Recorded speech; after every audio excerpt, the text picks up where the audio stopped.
तो आज हम सभी परमात्मा पिता का सत्य परिचय क्या है हम यह समझेंगे, क्योंकि इस संसार में कोई भी ऐसी आत्मा नहीं होगी जो परमात्मा से प्यार ना करती हो।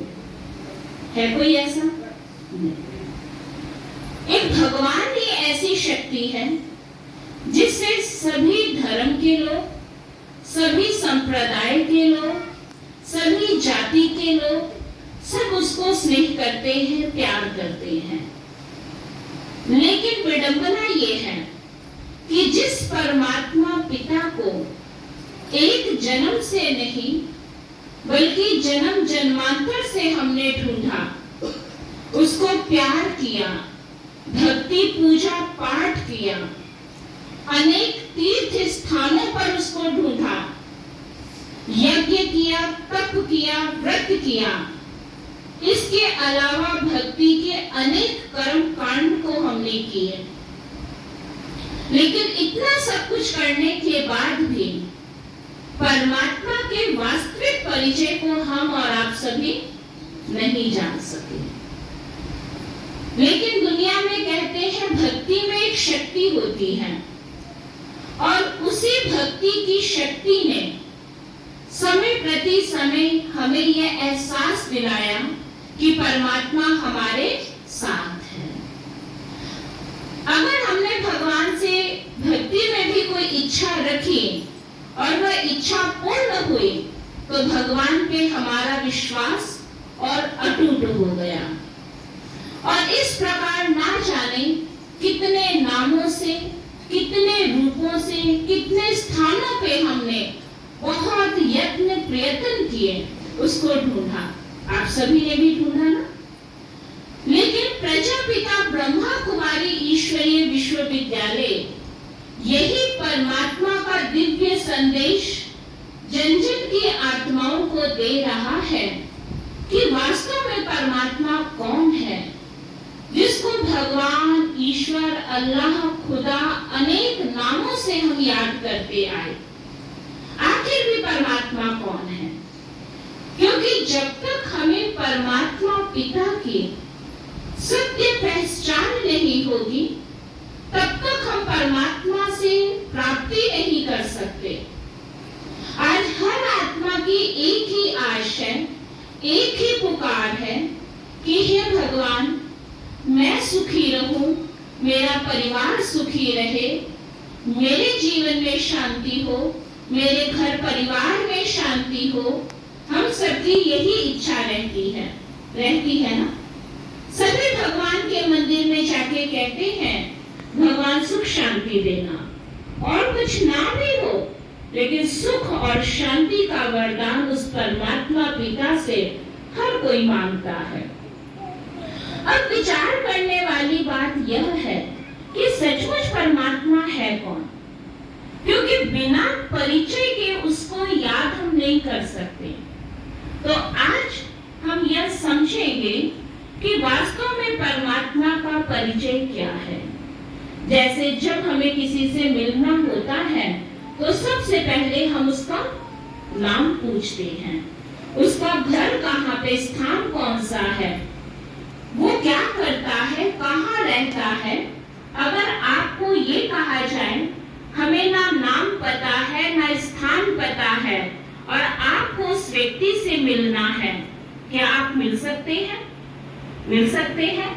अगर आज हम इस गांव में आए, अगर हमें भाई जी का नाम नहीं पता होता तो हम इनके घर तक पहुंच सकते थे? हमें गांव भी ना पता होता, हम इनको जानते भी नहीं हैं, तो कैसे पहुंचते? तो इसी तरह परमात्मा का वास्तविक नाम शिव है।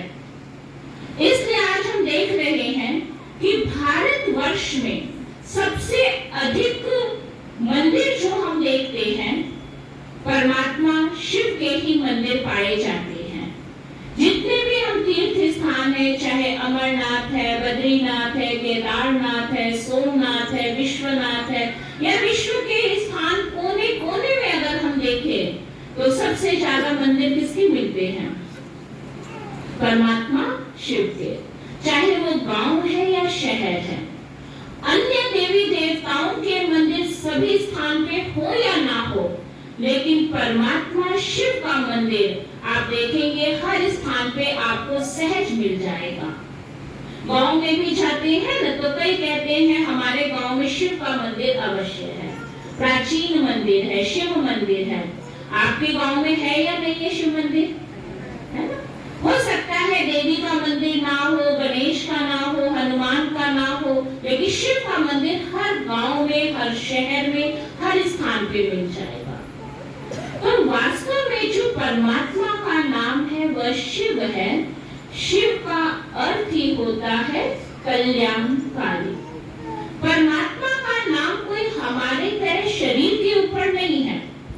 परमात्मा का नाम उनके गुण के आधार पर है, क्योंकि परमात्मा सबका कल्याण करते हैं, इसलिए उनका नाम ही है कल्याणकारी।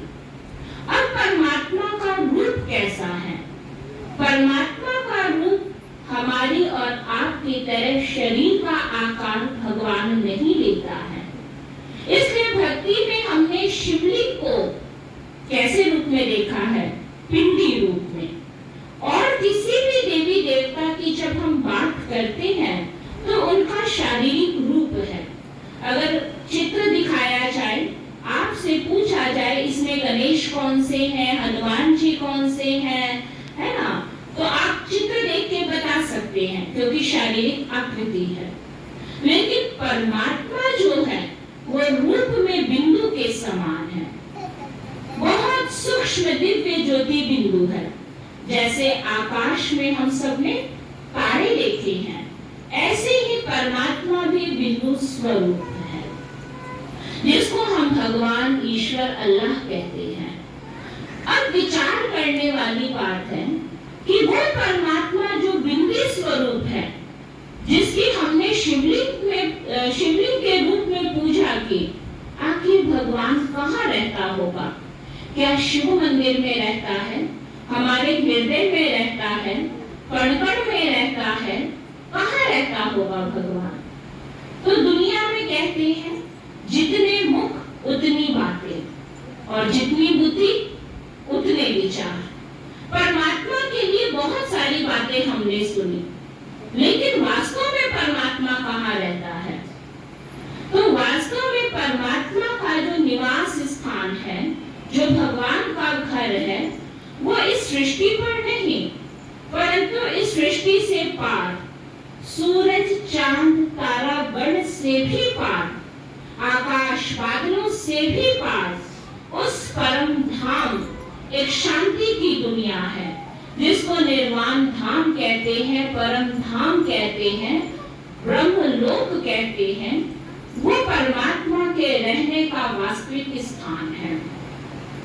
इसलिए दुनिया में अगर किसी से भी पूछा जाए कि बताओ भगवान कहाँ रहता है, तो सभी क्या इशारा करते हैं? ऊपर की तरफ। जब हम प्रार्थना करते हैं, प्रेयर करते हैं, तो भी इशारा कहाँ पे करते हैं?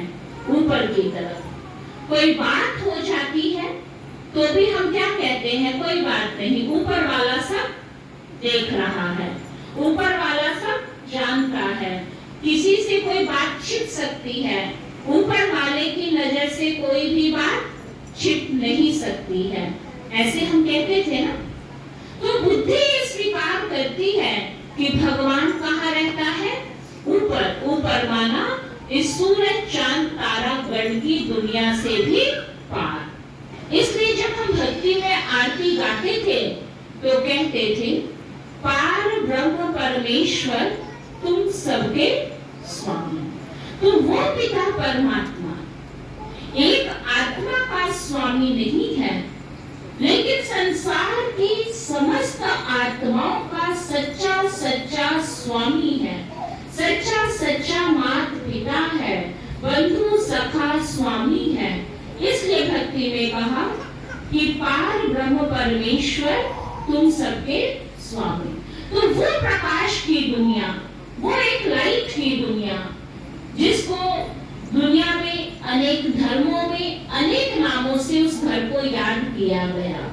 जैसे अभी बताया या उसको कोई शांति धाम कहता, कोई ब्रह्मलोक कहता, कोई निर्वाण धाम कहता, कोई मुक्ति धाम कहता, कोई परम धाम कहता, वास्तव में वो हमारे पिता का घर है।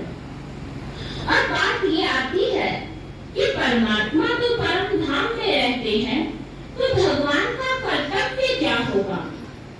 काम क्या करता है भगवान?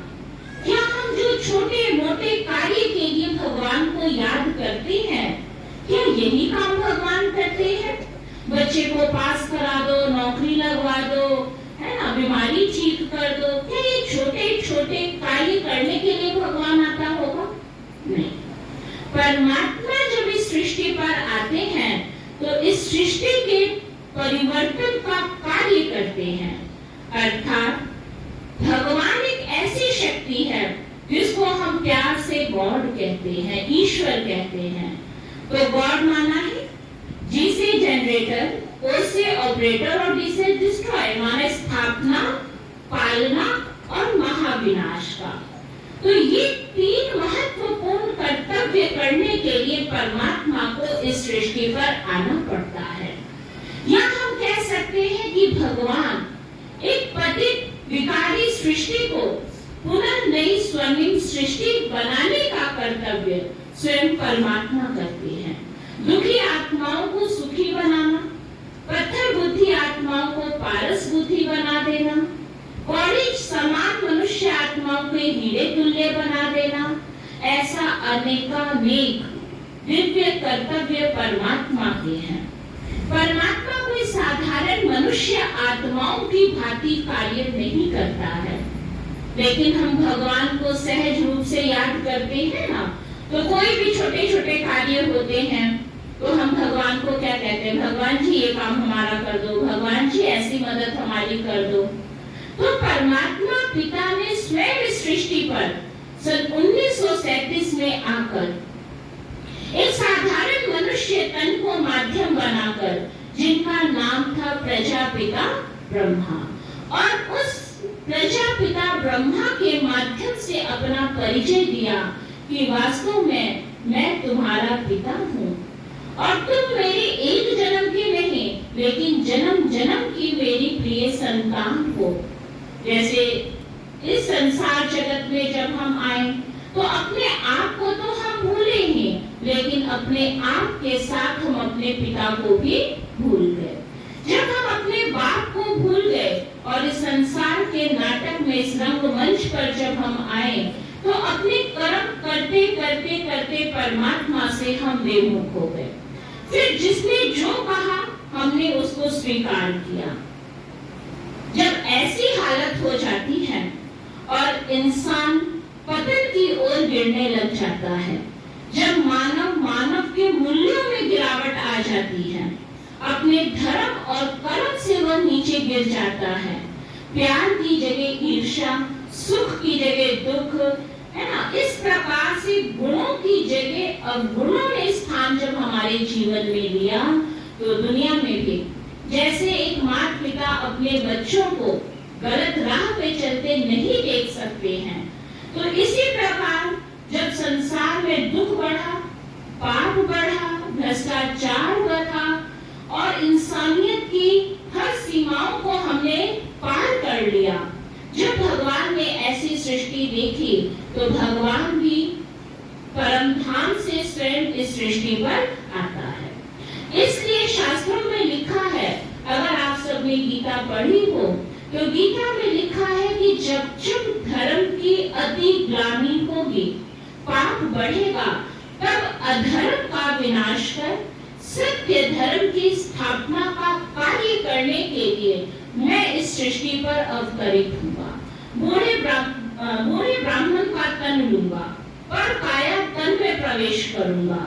तो वास्तव में ये वही समय चल रहा है जब चारों ओर पाप, भ्रष्टाचार, कलयुग की अंधियारी रात में हम और आप सभी बैठे हैं। तो ऐसे कलयुग की रात्रि समय में परमात्मा सृष्टि पर आकर अपना दिव्य कर्तव्य कर रहा है। ईश्वरीय ज्ञान के माध्यम से हर मानव मात्र के जीवन से विकारों का, बुराइयों का त्याग करा के जीवन के सच्चे सुख का हम अनुभव कर सकते हैं। तो प्रजापिता ब्रह्मा कुमारी ईश्वरीय विश्वविद्यालय में जहाँ परमात्मा पिता की पहचान दी जा रही है, वहीं दूसरी ओर भगवान से हमारे वास्तविक संबंध क्या है, उन संबंधों को जोड़कर परमात्मा से सच्चा सुख हम प्राप्त कर सकें, जीवन जीने की सही कला हम सीख सकें, राजयोग के अभ्यास से हम अपने अंदर पुनः दैवी गुणों को धारण कर सकें, ऐसी शिक्षा इस विद्यालय में दी जा रही है। तो आज आपके कल्याणा गांव में बहुत समय बाद आना हुआ है। पहले भी कई बार आए थे, लेकिन बहुत वर्ष बीत गए। तो आज हमारे जो जयसिंह भाई दीदी के पास आए और उन्होंने कहा पुनः एक बार हमारी गांव की माताओं से मिलो और उनको भी भगवान का परिचय मिले। इन्हीं शुभ आशाओं के साथ आज हम आपके पास आए हैं कि समय बहुत कम बचा है, थोड़ा सा समय बचा है। आप सब अपने पिता को पहचानो, उनके प्यार को प्राप्त करो, अपने खोए हुए जन्मसिद्ध अधिकार को प्राप्त कर लो। यही हमारी शुभ भावना है। ओम शांति शांति शांति।